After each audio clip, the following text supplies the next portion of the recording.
if you lose everything, don't lose your mind. Mm. You need to be in the right state of mind to be able to navigate your way out of the problem. Mm.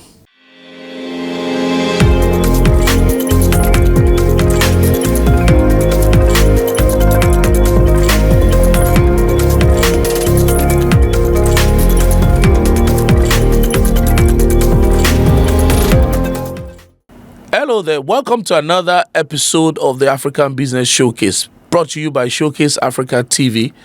This is a show where we interview thought leaders, entrepreneurs, and innovators across Africa. And today is my great delight to have my friend of many years, Dr.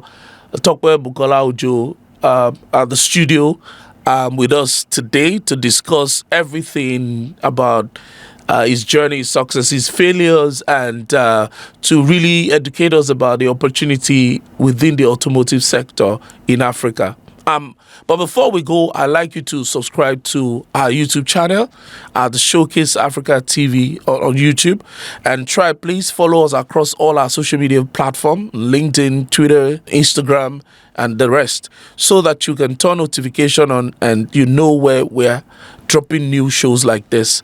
And so let's get straight to it. Thank you for coming at such a short notice, and I so much appreciate. And thank you for coming. Thank you for having me. Yes. So we get straight into it. I would like you to walk us through your journey from then till now, and just a quick overview of what you've done before now, and, so that we can pick it from there. Okay. Where do you want me to start? Postgraduate or? No, even from the degree days at least, to know what you study, because we try to trace how it cascades into what you're doing now. Okay. Well, growing up, I can regard myself as a confused young man. With, when you have multiple talents and you tend to think about what exactly am I going to do. I study mechanical engineering. I'm a multi-instrumentalist, a jazz bassist. Wow, I don't know that about you. That's interesting. So, and that I started doing. I started playing professionally as a bassist from age 6. So, I've written songs, I've produced albums, and wow. And at some point, I was like, okay, what exactly do I really want to do? But I actually got to know that I'm going to be an engineer early enough, because as at age 10, I will use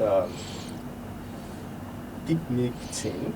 I'll burn it and use it to make a car. Use this Dunlop slippers. Yeah. Eat up the tin and use it to cut out the tires. At some point, I started introducing the touchlight bulb as the headlights. Then I introduced electric motor from all these old cassette players. Yeah. So we moved the electric motor, used just bring those components together. Then when you connect the battery, the car starts moving. Wow. So when I was in GSS2, I decided I'm going to be a mechanical engineer and I'm going to be an automotive engineer. So I wasn't confused on that part, but I studied mechanical engineering. I went to a polytechnic to study mechanical engineering, and when I graduated, my first job was with BMW. Wow. It happens to be the same brand that I was so fascinated about early in life. So I got a lot of trainings right there. And during that period, I went to meet my training manager at some point. And I told him that if you have trainings that are beyond my pay grade, with senior managers and managers, as a training engineer, that let me come and serve coffee and snacks so that I can be part of the training. Yeah. And he obliged. So I participated in a lot of trainings that actually shaped my growth in the industry, because I grew very fast compared to my peers. And within 3 years, you have attended over 40 trainings. Wow. That are beyond your grade. So it was easier for me to pivot when I was switching to another company. I joined Subaru as a spare part manager, and after some years, about 5 years, I left Subaru as head of technical. Then I founded Autogig. So I've always known that I'm going to be a business owner from my first job. So I knew that, okay, I'm going to do like a decade or more in the industry, in paid employment. Yeah. I'm there for apprenticeship. Makes sense. So, and I've taken some very funny decisions. One of them was when I just decided to leave paid employment. I started my business, and I was the only staff, and I got a job, a general manager position in a leading automobile company, and the salary was like 400% of what I was earning before.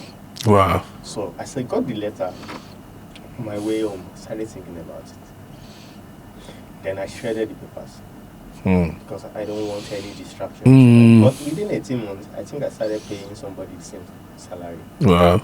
Yeah. So if I look at the journey, generally it's been some form of intentionality, clarity of vision, then consistency and tenacity. That's what I can say. Wow. So, yeah. So let's also look at it. Now let's do a deep dive into your career.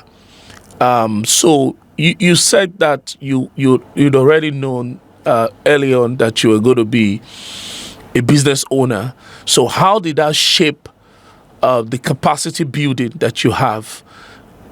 You attained anyway within those period, and what were the critical lessons that you learned during those period, either from Subaru to maybe some other places you worked, that is shaping or has shaped your philosophy around leadership and business management generally? Like top 3 lessons that you learned during your career period. Then the second question will now be a follow-up, which are now starting business. What are the top 3 lessons that you've learned? But let's take it during the career period. So if I actually think about it critically, I got to understand the power of knowledge early in life. Because while I was in school, I had a good grade. I graduated as one of maybe the top 1% of my class. I didn't make the first class anyway. But very good. Yeah. But right there, it wasn't that I was putting all my effort on getting that kind of grade. I devote my time to, I think I've read almost all John Maswell's leadership book by the time I graduated from school. Wow. Yeah, most are available at that time. And I go around with my Walkman, and what I'm listening to, they are leadership classes. Because I know as an engineer, we are not trained in that area. Yeah. So when I started my employment, when I got my first job, I already discovered that the difference between myself and my manager, one, the knowledge, what he knows, and the resources that the organization could trust him with. You understand? So I have control over one, the knowledge part. If I'm able to channel all my efforts and acquire as much knowledge as possible, I will have my chance at some point to have access to some kind of resources that he has access to, and I could produce the same or even better results. So I had that understanding. So when my MD or the business owner, who happens to be Dr. Cosmologica, if I see his car around, I want to peep inside, see the kind of book he's reading. Yeah. That's the next thing you see in my library. So for about 7 to 8 years, I was buying all the books from Harvard Business Review on sales, marketing, and strategy. Wow. And so, because I have to build myself up for that position. So I understand the place of knowledge, and I also understand the place of, it takes humility to also learn. You understand? So, in fact, when I started as a training engineer and I was pushed to the workshop, I would carry the plate of my boss, the person I was attached to, that wasn't even a graduate, to go and buy food for him in the afternoon. Wow. You understand? When I was moved to the spare part department, because I do work of supply chain management in that space. So I did the same thing for my bosses there. Then I discovered that they did the major part of the work from 5 p.m. to 8 p.m. So when other people are running after Starbucks, I'll stay and work with them till 8 p.m. because that's when they do the bulk of it. By God's grace, they were able to open my eyes to the secrets of the business. So the humility part is also there. Then consistency is also a very, very important thing. Whatever you are doing, because they say it doesn't make sense for you to be running faster when you are on the wrong track. But when you understand that you are on the right track, double your energy and see how fast you can run. That's one of the things I've also observed, and for some of us that are very, very restless and multi-talented, that's what I had to sit myself down to realize that, see. And lately, even though I've always known this, but it became crystal clear that, see, everybody has their area of grace. And once you step out of it, you would kind of struggle. When you step out of your grace zone, because the grass is always greener on the other side. And what I said is that what people don't know that makes the grass greener is actually the green snake under that green grass. Is when you peep in, it becomes very enticing, and when you step in, you see vipers there, and that's one of the things I'm realizing now. So speak to consistency, because consistency and discipline, they're together. What's your view on consistency? How do we attain it? Because a lot of people dabble and will dissipate a lot of crazy energy. And that's why a lot of people are not building scalable multi-billion naira or dollars businesses in Nigeria. The way you carry it, the way you embody it, the way you speak it out, the way you communicate it is very, very, very important. You have to be consistent in knowledge acquisition. And this one came to me when I was about to start, and I was looking for some tens of millions to raise funds to buy equipment, rent a facility and start. And I couldn't raise that kind of funds then. Then I draw a lot of inspiration from the Bible. I was studying the Bible one day, and I stumbled on a particular verse that said, through wisdom a house is built, through understanding a house is established, Yes. through knowledge the house is filled with treasure. For some reasons, I was reading, through wisdom a business is built, through understanding a business is established, through knowledge the business is filled with treasure. So I decided, okay, what I actually need is wisdom to start. And we actually started with 0% finance. Wow. Yeah. And within 18 months, we opened our Abuja branch. The staff trends grew to about 20 within that period. Wow. Just because we used that. Yeah. Now, but the area I want to pick out is that through knowledge, the business is filled with treasure. And that's what makes my organization a learning organization. I had only a HND when I finished. Right now, I have 2 masters and a PhD. And it's just because I understand from John Maxwell's book, Law of the Lead. The organization cannot grow above what the leader knows. Yes. And the same thing we have replicated for our staff. I think we are the only automobile company in Nigeria today that has all its technician current certified. Wow. Everybody in our organizations get a certification. If you don't have by the time you join us, we get you to go and write your exams. When you pass, you bring the invoice, we pay you. We could have paid you ahead, but we don't want you to go and waste the money. Yeah, I guess. So when you know that if you don't pass, you're going to get refunded. And that's part of the things that we do. You have to be consistent on the area of knowledge acquisition. It's very, very important. Then the third part is just that you have to be consistent on how you deliver your promise. You understand? You have to be consistent about that. because I can tell you that for complete 4 years, you can't see our advert outside, and during that period, we backed a lot of corporate organizations, as in because we centered our business more on B2B. Yeah.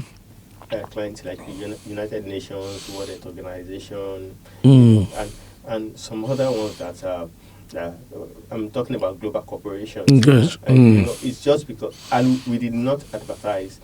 We got most of them through referrals. Mm. So when you are consistent in your Service delivery. yeah, it's also help. Yeah.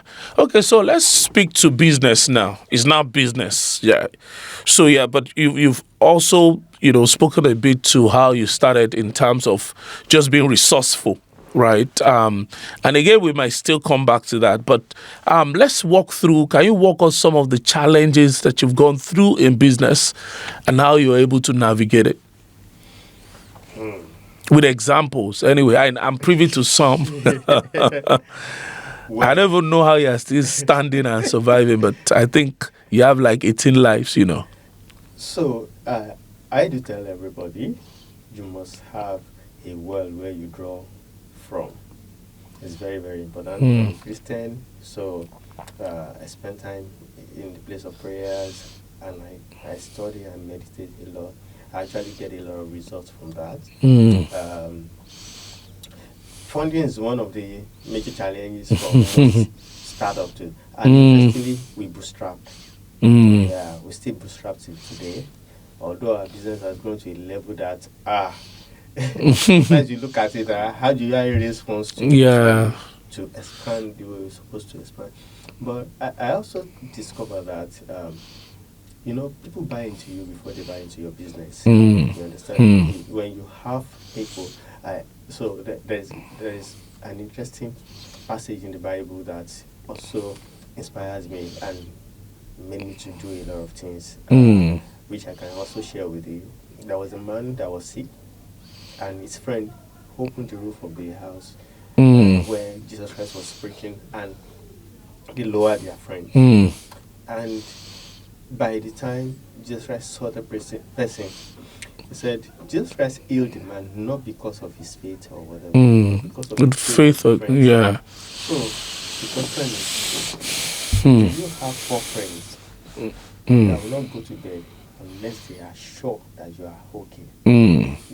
So then you might need to build that kind of friendship for the ones that for finance part, the ones that support you when it comes to the issue of family or marriage. You have friends that when you need to discuss ideas, you have those solid guys that you can discuss with. That support system is very, very critical. We have talked about what you do on your own, yes, know your well and everything. Then the physical support system that you provided for yourself, and the best way to do that is just be one to somebody.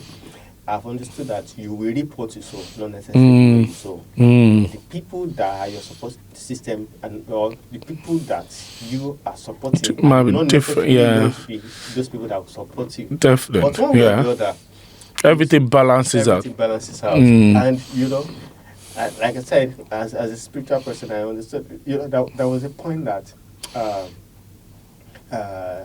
you remember that case that we lost a lot of money and we had to take some people to court, and they became very, very difficult to deal with, bribing the police up and down and all that. And I had to change lawyer at that time. So the lawyer that I picked up that time happens to be a committed Muslim. In fact, I can call him an Islamic cleric. And when he got the bill, he was like, "Sir, see, I need to do prayers before I can take this case." And he said it's going to take him like this. I said, "No problem. Go and pray." So he called some affairs, and after 2 days, he called me and said, "Please bring your brief," because the affair said, "I must help you because you also help other people." See, these things might sound funny. Whatever you do to people, it will come back to you. Yeah. So you know, those are just those kind of experience. Another thing is,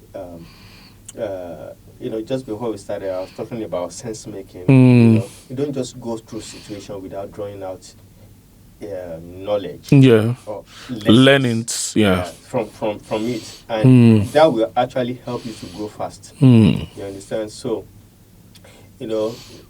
that experience then, the first thing I did was to pray to know whether God want me to shut down the business or it's just a trial or whatever. And what I got that time was that it's another class.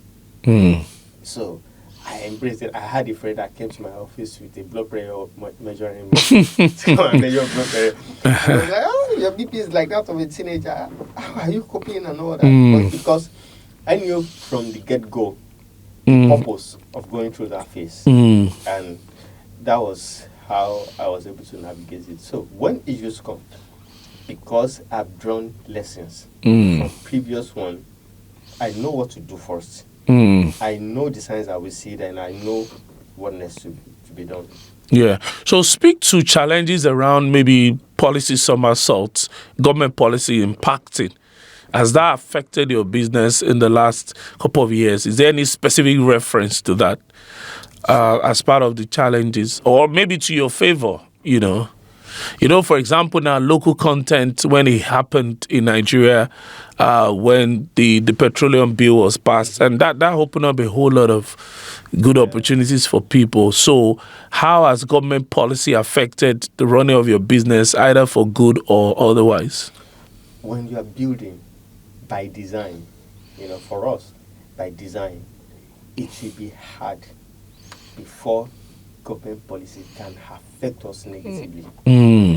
Because if you look at most industries, the chaos in those industries are massive. So while you are building with the mindset that there will be sanity one day. You understand?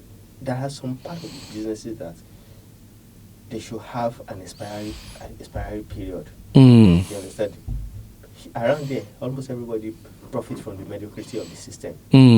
But when that mediocrity is taken care of, do you still have business? So you have to ask those questions. So deliberately, what we have been doing right from the onset was to also prepare ourselves that anytime the government is ready to standardize or whatever, we are there. We identify.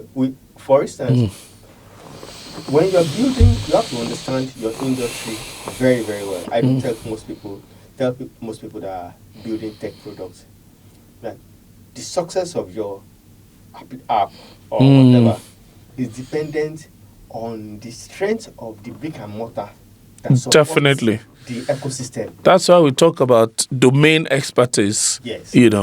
So if you discover that ecosystem has an issue one way or the other, then build into your business plan how to help that ecosystem grow. We have seen people that are invested in Okada, and by the time the bike riders, the local bike riders were giving the government problem, single ban on all of them affected even structured businesses that are in that space. For us, that was why we started Automotive Academy. You understand that? How well can we train people, you understand, to go into that industry? And at the same time, we brought that. So what I learned during the period that I, as a training engineer, and those classes I was prepared to attend as a result of my pally with the training manager, then we curated it into a program. We call it Auto Foundation Technician Certification. There's no way you go through that space, that program, that you will not be a sought after automobile personnel. It's beyond automotive tech. What I learned in at doctorate level in leadership, my doctorate is in executive leadership. And the things I brought down to their level. When I'm teaching them leadership, when I'm teaching them management, teamwork, and team management. So, and we have 93% placement rate, but we send them out for internship. Those companies retain them. Mm. You understand? So we understand the chaos in the industry, and that was why. And right now we have taken it further. We have gone into partnership with National Association of Engineering Craftsmen, the Korean, even NATA. NATA is the body that controls all these roadside mechanics and we are midwifing their membership into NIC. NIC is one of the bodies under Council for Regulation of Engineering Practices in Nigeria. So it's gradual. It's gradual. We have had programs that we give NATA free slots to come. It's gradual, you know. And as we are doing that, we are standardizing the ecosystem. And then will come that technicians in Nigeria will be remunerated the way their colleagues outside the country are doing. So when the Germans were looking for automotive technicians that can migrate to Germany to work, it wasn't difficult for them to work with us. You understand? I get you. Because we already created that system. And we try to standardize everything we are doing.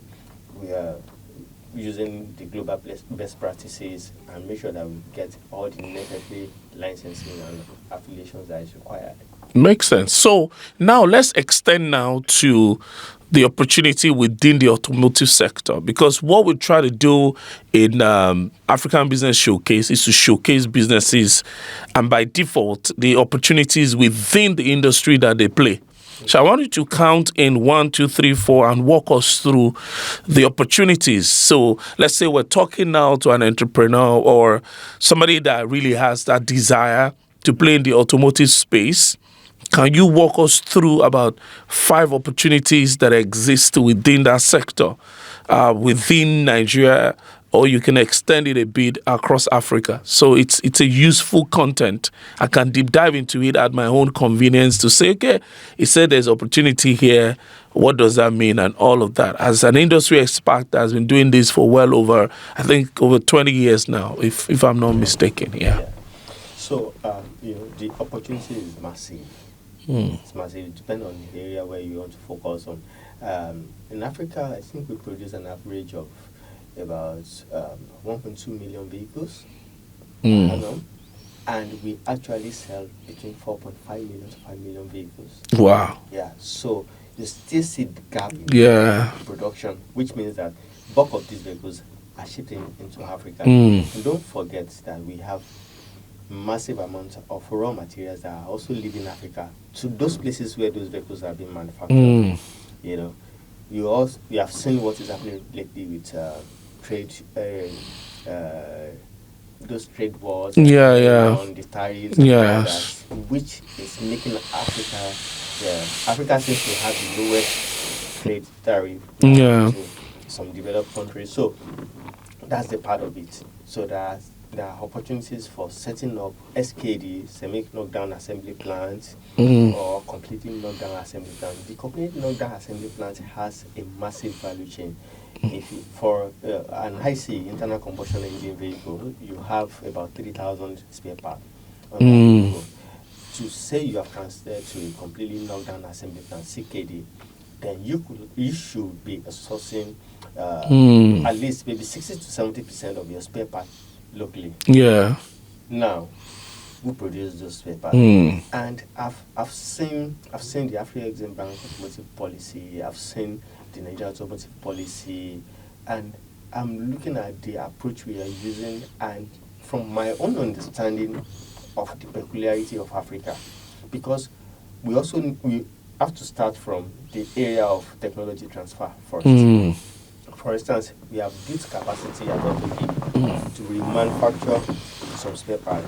Your AC compressor, your steering rack, your power steering pump. When they are bad, they throw them away. There are only few components that goes bad inside. Then we rebuild them, and we can even sell to you and give you the same 1-year warranty you get on an OEM part. Wow.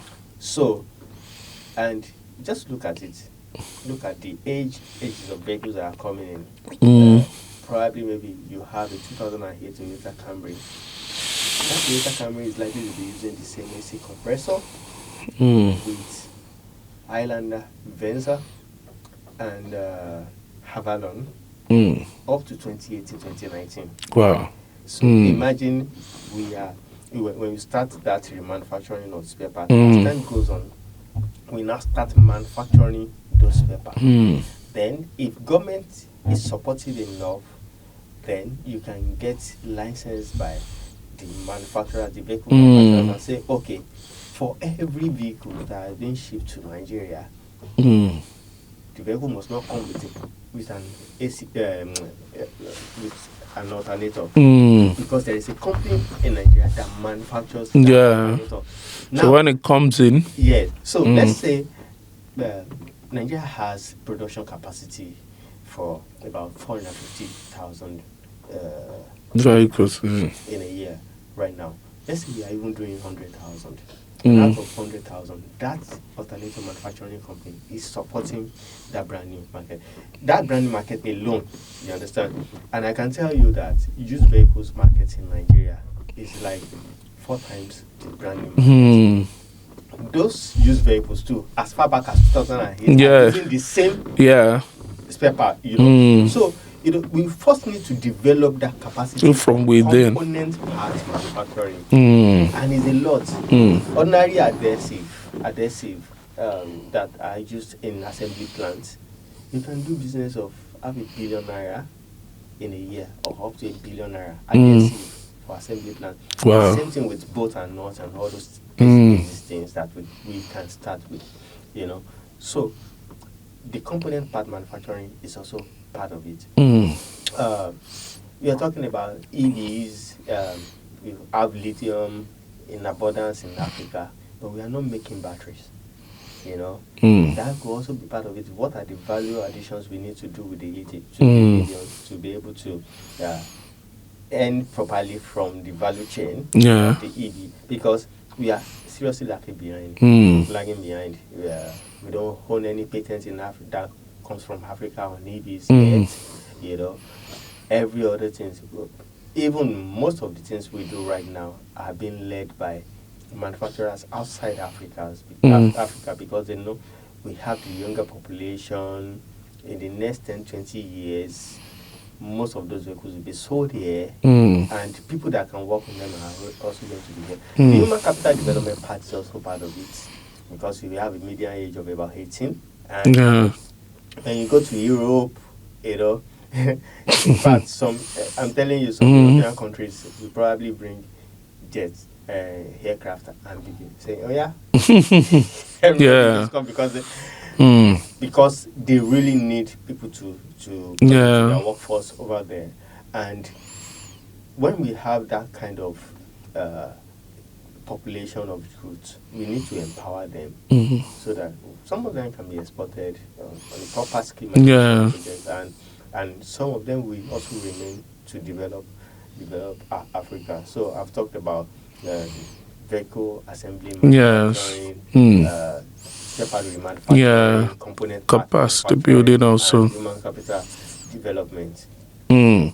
So let's zoom in a bit to the larger spectrum in terms of economy. What is your perception now of the economic situation in the country in terms of, have we developed, in your own opinion? Because I'm trying to sample several entrepreneurs' opinion on this, just to have a feel of how each person is perceiving what is going on, and what do you think on the long run in terms of outlook? So, well, I'm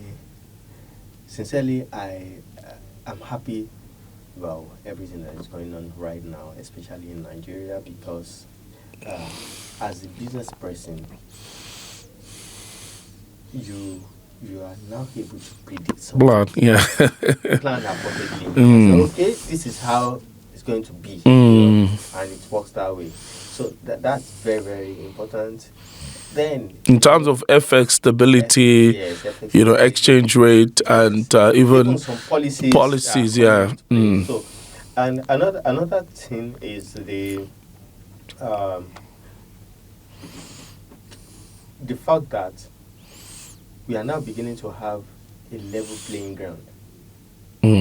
Most entrepreneurs, we don't really need anything from the government. Just give us a level playing Yeah, ground. yeah. Then And that we can, enabling environment, yeah. yes, not like those days where somebody that left secondary school because they have the change license and they are making a kill, and you that you are trying to build, you are not having access to, so that is also important. So I think the country is doing well in those areas. There are a lot of opportunities that are coming. I was speaking with some entrepreneurs lately, and I said the opportunities that have been created by this government, that we have very few entrepreneurs in Nigeria that has the capacity to plug into it at the first order level.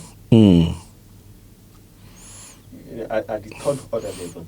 What I meant is that, apart from having the required network, required knowledge, and finance to plug in,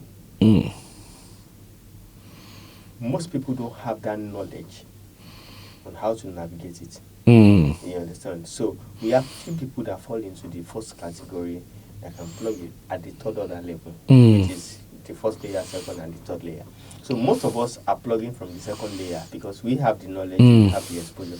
We may not have the required network. To pull it off. Yeah.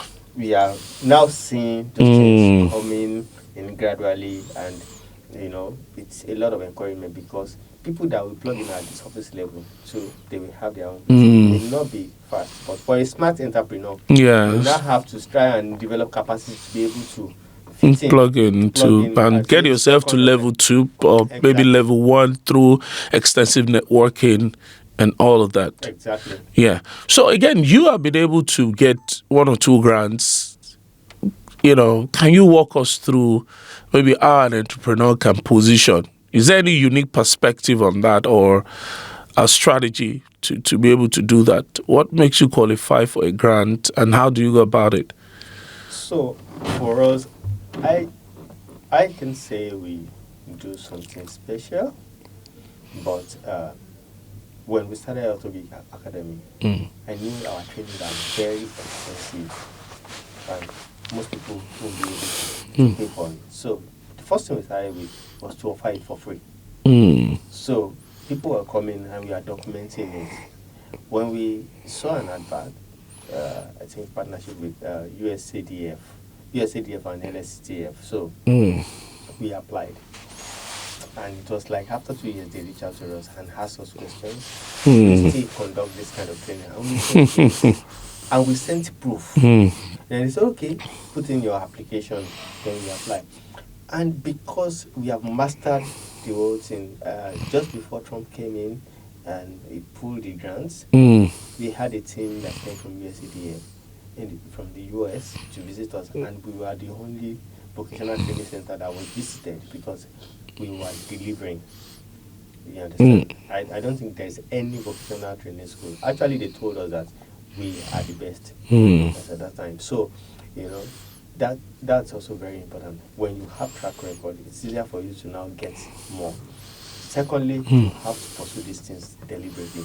You might think that what you're doing is small or things like that, but you have to also let people know that this is what you're doing. Because you'll be surprised that there are some funds that are hanging around that what you're doing is what they want to finance, but they don't know. Yeah, so there's a mismatch. Yeah. You are doing something nobody knows, and that's why social media is very, very important. Whatever you're doing. Makes sense. So for us, as we begin to draw it to a close, there's been a very insightful one. Can you just tell us 3 most critical life lessons? We've spoken about business lessons and that is driving you. Maybe 3 core principles, core values, or core idea that is driving you, or like some form of life philosophy. I have a lot of them, so I can say this is the top. Yeah. I think if from everything I've been saying, have heard knowledge. It's very, very important. You know, the reason why there's chaos, the reason why you are in trouble is because you don't know enough about that area. Just like when we were growing up, there are some things that you did when you were young. You go to bed before your parents come because, and when you think about those things now, you just laugh at yourself that just because knowledge has changed, you now know better and all that. So knowledge is very, very critical. Even at our level, you enter into trouble is because you don't know enough. That's one. Two, you need good people around you. It's very, very important. Your support system is very, very critical. Sometimes it's not necessarily what they give you, maybe the funds they make available to you. But when you have deep revelations about some businesses or some approach, you need to be able to rub your mind with people that can see it at that level. You know, sometimes you may not be privileged to have a lot of them around. But you should be able to identify those people. That support system is also very, very key. Then the third thing, you have to be conscious of your health. You understand? See, I do tell people you are just a sickness away from failure. You understand? Because everything shut down at that point. I once had a health scare that changed everything about me. It changed me from somebody that hardly trek to trekking. Started with 5 kilometers every day, like almost immediately, you know. And those things are very, very important. You have to be conscious of your health. Mental health is also very, very important. But let me just add this bonus. If you lose everything, don't lose your mind. You need to be in the right state of mind to be able to navigate your way out of the problem. Thank you so much for coming. I really appreciate Dr. Bukola, Dr. Tope Bukola Ojo. Thank you for gracing our set and sharing this insight about your life, about the automotive industry, about the economy at large. Thank you, guys. This is another episode concluded. But before you go, I'd like you to subscribe to our YouTube channel, Showcase Africa TV, and follow us across all social media platforms. Also, please don't forget to turn on notification so that when we drop another content like this, you can know about it. Till I see you on another one, keep flying. Thank you. Bye.